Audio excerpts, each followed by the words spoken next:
social scientist.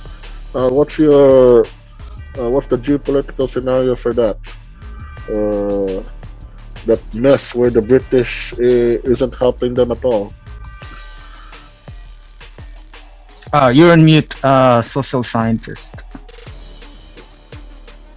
Oh, I'm sorry. So the question again, Barca was, what was the specific question again?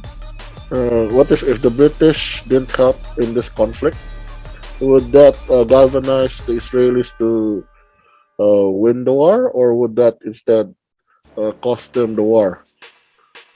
I think there are two ways to look at this one because, as I mentioned earlier, the British actually acted like Pontius Pilate at that time because they essentially did not support Israel fully.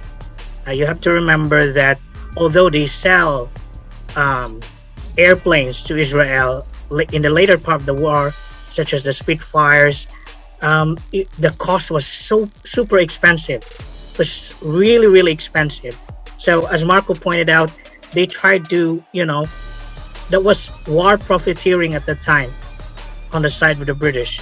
So even if the British were out of the picture, well, the Israelis would still win because they could still purchase weapons, not from the British, but from other countries. And we have to also consider how the Israelis trained their army. From the Haganah, in the later part of 1948, they actually made the official Israeli Defense Force. From 60,000 Jewish soldiers during the start of the war, it actually became 200,000. It swelled a couple of times, tens and hundreds of times. So along with the number of trained soldiers, their equipment also were improved. They bought weapons from other countries.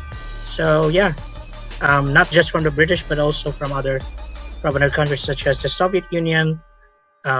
Even the French helped them as well. Okay.